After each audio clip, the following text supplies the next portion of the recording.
आज से हम शुरू करेंगे कि कैसे मेरी जर्नी स्टार्ट हुई ज्योतिष के कनेक्शन में, कैसे मैंने सीखना शुरू किया, कैसे मेरे मन में आया एक जिज्ञासा जैसे होती है ना कि हमारे जीवन में क्या होगा, कब अच्छा होगा, कब नहीं अच्छा होगा, अगर अच्छा होगा तो कितना अच्छा होगा। ये सारी चीज़ें जानने के लिए कैसे मेरे मन में ये पहले एक उत्सुकता आई, मुझे ये खुद नहीं पता। वैसे कुछ इवेंट्स हैं लाइफ में जो मेरी ज़िंदगी में वो घटनाएं घटी। मैं 4 साल का था जब 20 फुट ऊंची बिल्डिंग से मैं गिर गया था नीचे। जब मैं गिर गया तो ऐसे फोल्डेड लेग्स में जैसे सेंट बैठे होते हैं ना समाधि ला करके, तो मैं ऐसे गिरा और मेरी मम्मी मुझे उठाने के लिए आई। मैंने सोचा मारेंगे, मैं उसके आगे आगे उनके भागा, यानी मुझे झरीट भी नहीं आई, खरोच भी नहीं लगी, तो मैं बिल्कुल ठीक ठाक, कोई चोट नहीं लगी। मगर मुझे ये जो हुआ वो अब भी याद है। मुझे ये भी याद है कि हमारे नेबर में, मैं बचपन में ही था, कि एक लेडी रात को सोते वक्त अपने बेड से नीचे गिर गई और उसकी बाजू टूट गई। मैं कैसे बच गया, वो कैसे इंजर हो गई, ये एक मन में कुछ जैसे प्रश्न ऐसे उठने लगे उसी वक्त, उस छोटी एज में भी। फिर मेरा एक कज़न था, वो एसडीओ था। एक जीप में जा रहे थे तो जीप ब्रिज से ऊपर नदी में गिर गई। 4 लोग थे, 3 मर गए, वो अकेला बच गया और उसको खरोच भी नहीं आई। एक ही एक्सीडेंट हुआ, कैसे कुछ लोग मर गए और कुछ बाल बाल बच गया। ये कैसे हुआ?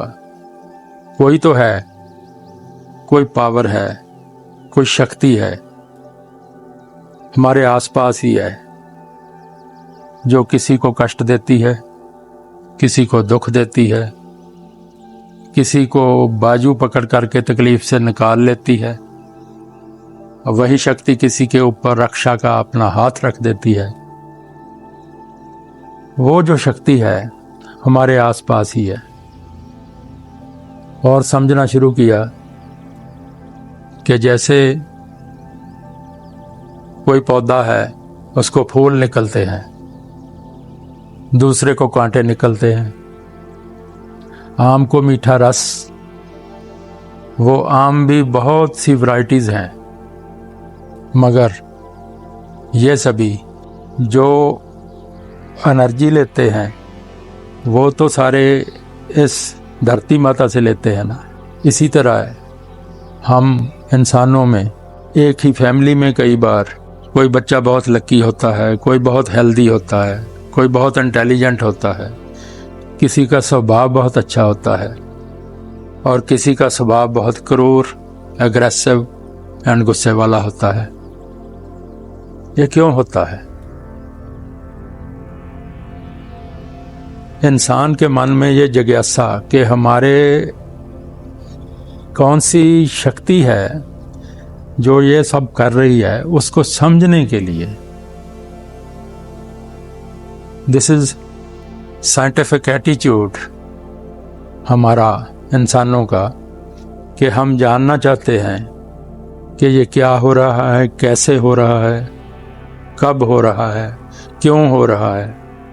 तो ये सब जानने के लिए इंसान ने कई सारे तरीके अपनाए।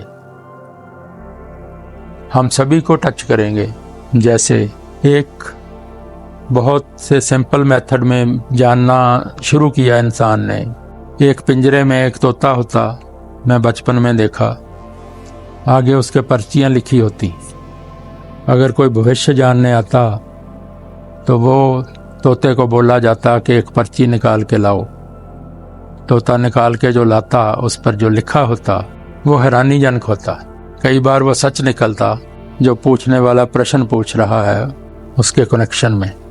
इसी तरह न्यूमरोलॉजी, नंबर सिस्टम, कौन से दिन जन्म हुआ, कौन सी डेट को जन्म हुआ, वहाँ से नंबर्स, प्राइम नंबर एंड जो कंपाउंड नंबर है वो निकाले जाते और उनको स्टडी किया जाता, वहाँ से भविष्य जाना जाता। इसी तरह पामेस्ट्री, हैंड रीडिंग, जैसे हाथ के ऊपर लाइनें होती हैं, माउंट्स होते हैं, उनको स्टडी करना। देखो ये तो सभी को मालूम है कि हैंड प्रिंट्स लिए जाते हैं और किसी का हैंड प्रिंट दूसरे इंसान से नहीं मिलता। ये तो आइडेंटिफिकेशन, इवन फिंगरप्रिंट भी नहीं मिलता।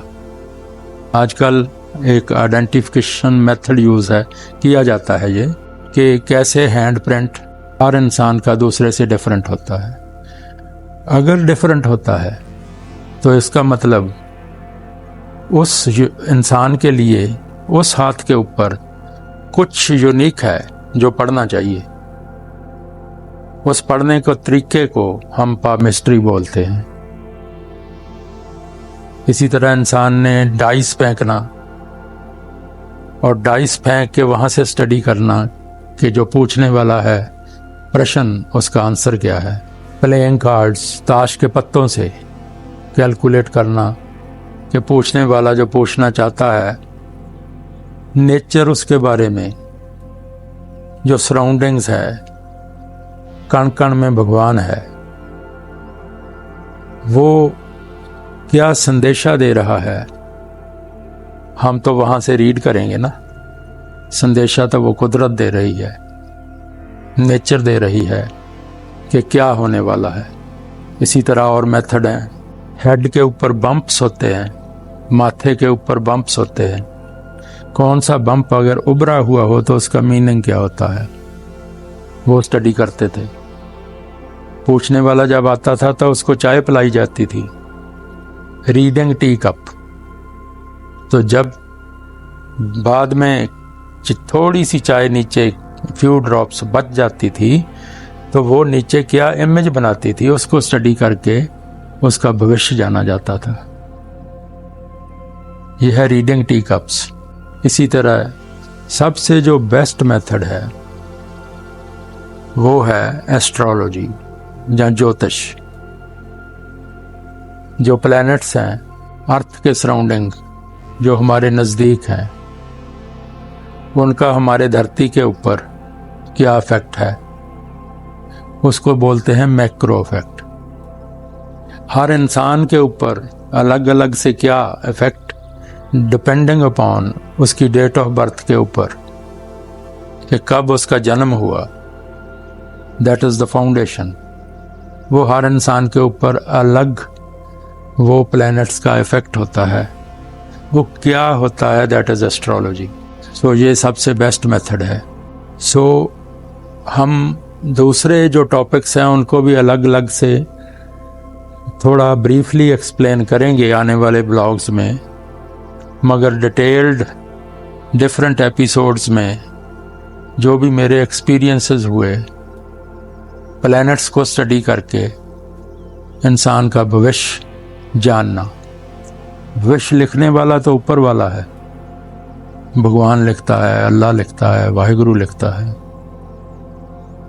मगर उसको पढ़ना ये इंसान की जिज्ञासा है कि क्या लिखा है, जीवन कैसा होगा, कब क्या होगा। ये आने वाले एपिसोड्स में हम स्टेप बाय स्टेप बात करेंगे। जो मेरे एक्सपीरियंसेस हुए, जो मेरा तजर्बा हुआ ज़िंदगी में, मैंने कैसे कैसे इसको सीखना शुरू किया और ऑन माई जर्नी क्या क्या मेरे एक्सपीरियंसेस हुए, ये सब हम आने वाले एपिसोड्स में इसकी बात करेंगे।